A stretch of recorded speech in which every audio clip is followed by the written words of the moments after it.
Last year we talked about this, and I want to remind you again. Just because the world is opening back up, do not lose sight of this. You need 60 months to save. And a shout out. Thank you guys for the shout out in Black Enterprise. Yeah. Kudos to Selena. Salute. Salute. And this one, for those of you who are like, that's just unrealistic for anybody black, it punched me in the gut too when I heard it. And I told you the guy showed me the money in his business account and his personal account. It changed the way I looked at life. He was like, if a recession lasted 5 years, like, I'll be okay. I know at some point in 5 years, I'll be able to make some money.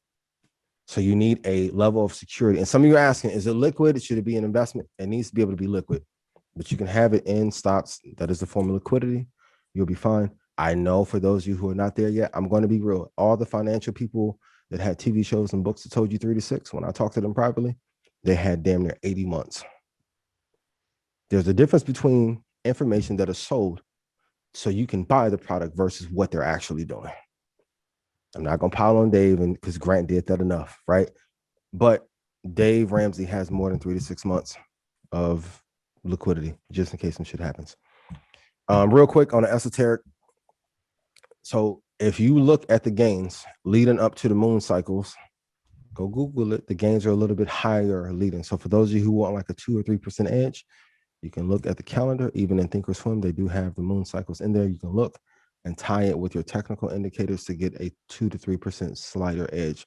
For those of you that work in hospitals, you already know you get a little bit of craziness going on around the time when we have full moons and leading up to it. And this does have an effect on a stock market. Secondly, the number of pyramids that are present on Earth. You should go Google what that number is. You can use that number as a target for the Dow and NASDAQ, and it's an easy target to hit. Your stop loss should be the same.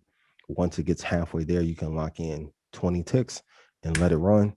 Go do your homework and see how many pyramids. How many pyramids are there on Earth? Please let me know. And then last, buying stocks at the close will give you an edge opposed to buying at the open. So if you wait to the end of day, and then for those of you that have access and you can see when hedge funds are buying towards the close. So for those of you that trade the NASDAQ future or the Dow or ES, you'll often see midday will slump down and then end of day will pop up higher. That is a lot of buying at the end. You should probably be buying your stocks that you want in your long-term portfolio at end of day opposed to open, so you're not having that drawdown.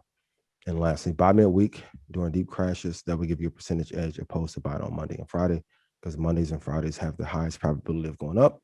Tuesdays and Wednesdays typically are lows. You should buy middle of week and you'll be good. And then crypto also has a cycle for when you should be buying. And it's not Monday and Friday. Look midweek or look on the weekend to be able to get an edge. So take this, run with it, execute. I want us to be rich. I want us to be wealthy. In 10 years, I want all of you that are watching to be millionaires from some of the insights that we've given you here. But that will only be a reality if you execute. That is it. I love y'all.